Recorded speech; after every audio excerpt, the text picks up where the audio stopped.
The first time I saw an anamorphic lens was in a video by Amir Safari, before my channel was even a dream. Amir had modified a Gelius 44M and posted the results on Vimeo, which got me into experimenting with this cheap and effective way to craft the so much desired anamorphic look. Here's a bit of my other series, the Anamorphic Cookbook, on why the anamorphic look boosts your production value. When we think anamorphic, we think cinema, we think film look. The experience of going to the movie theater comes to mind.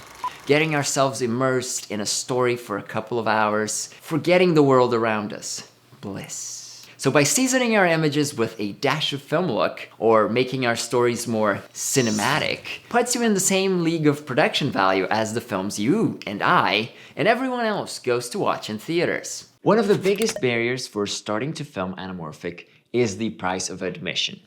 Due to the low availability and high demand, many solutions cost well over $1,000, and even the new affordable options aren't much better than that mark. Which brings up the question, is anamorphic worth this much? Stick around and I'll show you how you can craft the look for under 50 bucks. Anamorphic adapters can be your thing if you're a hardcore tinkerer or if you are focused on the weeks or months of learning process more than the resulting images, and you have money to spare. If you're unsure about that, there are different paths to choose from that also lead to the anamorphic look. The question you face is, which path will you choose? The first path is an easy one. Rent cinema anamorphic lenses when you have a project that requires that look. There are many options to choose from vintage Lomos to Atlas Orion series and beyond. For the difference between anamorphic lenses and adapters, check out the cookbook, Module 2, Episode 1. Renting requires planning, and I'm not too good with that. So what's option 2? The second path involves a little tinkering, and it will give you much faster results than anamorphic adapters. This is anamorphaking, a combination of modifications to spherical lenses and post-processing techniques to achieve the anamorphic look. I have been working on anamorphic projects and tutorials since the beginning of the channel. And when it comes to the resulting images, most of the audience is unable to tell the difference. If you don't believe me, take the quiz yourself. Yeah, sounds about right. I call it anamorphic because it delivers some of the most desired traits of the anamorphic look, but it does not involve anamorphic glass, hence fake. The two main things that scream anamorphic / big budget for the common audience are streak flares and oval bokeh. Anamorphaking consists in pushing these traits onto regular spherical lenses through modifications and accessories. Before anyone can scream lens distortion, we are doing that too, but in post-production. So how are we doing these mods?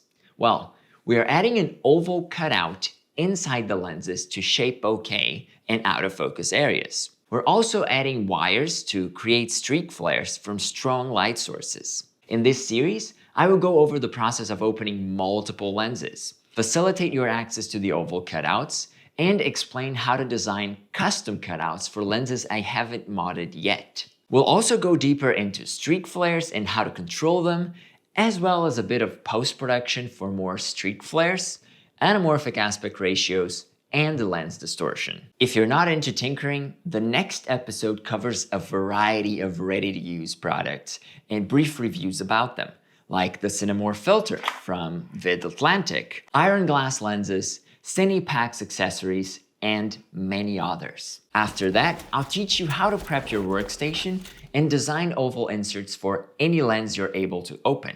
We are yet to hit peak lens flare, so in chapter 3, I'll cover streak flares and everything I can pack about them in a single video. In chapter 4, we go into lens modding, and I'll teach you how to modify several famous lenses that are also readily available, like a full set of Rokinon/Samyang Cine Primes and a budget set of contact-size lenses. The fifth chapter is a big one about post-production, getting the right aspect ratio, how to add a bit of distortion to your shots, a hardcore method for ovo bokeh, and digital flares too. By becoming a member of the channel, you also get instant access to our Discord server, where you'll find great people and extra resources to fast track your journey. These include oval cutout templates for multiple lenses, different apertures, and various stretch factors. I also included a few templates for post and masks for different aspect ratios that can be easily imported into any editing software. Just for fun, I added some tutorials, samples, and other maker files on top. You know, a production value boost. You'll also get early access to these videos, trailing at least 4 weeks ahead of the general audience and non-members. Anamorphics have several advantages over anamorphic adapters, or even anamorphic lenses, and you'll learn how to use them for maximum effect. But before that, I'm a strong believer that you need to know the bad before you know the good in something. If you are unable to work within the limitations outlined next, don't even bother looking at the amazing things anamorphics are capable of rendering. Shooting with anamorphic glass widens your field of view due to the horizontal compression. Anamorphaking, however, will not give you any extra field of view. If you're using a 50mm, you will still get the field of view of a 50mm. There is no squeeze. This is a bit of a misconception that happens every once in a while. I've seen folks believe that because the lens has an oval shape inside of it, it has been turned into anamorphic, and the footage is gonna be squeezed. That does not happen. Since there is no squeeze, your shooting aspect ratio is your base aspect ratio for post. If you're filming 16:9 like most of us, you'll have to crop or mask parts of the frame to output your video as 239:1 or any other wide aspect ratio. This means that you are discarding pixels by anamorphaking, roughly 25% of your total pixels when going from 16:9 to 239:1. By using the oval inserts as new aperture shapes, you will try to avoid stepping down your lenses. You'll still be able to stop them down, but you will lose the oval-shaped bokeh when doing so. Because of this limitation, you will have to think what is your favorite aperture value and stick with it. I, for one, go for either 2.8 or 4. Sure, you can always change the disc inside each lens, but that can be a time-consuming process and it's not fit for set. Locking the aperture will require good ND filters to control exposure without changing ISO and/or shutter speed. I've talked about several options in other videos, so take your pick. My current choice is Nissis. Streak filters also introduce some artifacts. The most noticeable of them is a vertical line cutting through the middle of bokeh. This is something very few people notice when watching a finished film. Did you notice it when watching John Wick? In tests, the line really stands out as an issue, but in story, hardly anyone will pick up on it. Reviewing our downsides. No extra field of view. Cropping is needed for widescreen aspect ratios. Ovo bokeh requires fixed aperture plus ND filters. And streak flares introduce lines through bokeh. This list is twice as long when shooting with anamorphic adapters. Trust me.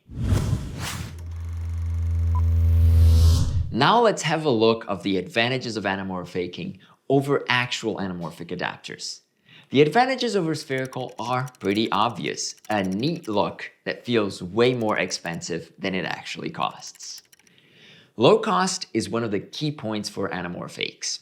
All you need is the lens you want to modify, a super cheap oval aperture disc, and tools that are easily accessible. No months of stalking eBay for the perfect adapter. No need to pay $500+ for an entry-level adapter. Just pick your spherical lens and you are good to go.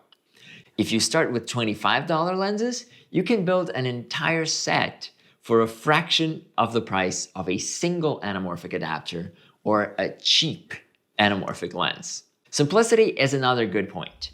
When using an anamorphic lens, all you need to do is attach it to your camera and press record. You avoid all the step rings, clamps, rails, and lens supports that most anamorphic adapters require. You also avoid the extra weight. Focusing is one of anamorphic adapters' worst quirks.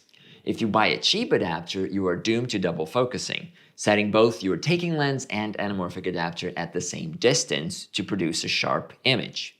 Or buying a single focus solution for another $500+. Focusing with anamorphics is the same as focusing with any regular lens. If you modify an autofocus lens, you can even have your camera do all the work for you. Besides all of these amazing feats, every anamorphic you make teaches you a little more about the mechanics of lenses, what parts connect together, how the glass is held into place, and how to come up with creative solutions for unexpected problems. It also makes me appreciate my gear a lot more by seeing the amount of detail that goes into building even a simple lens. Another thing about anamorphiking, never tell anyone you are faking it.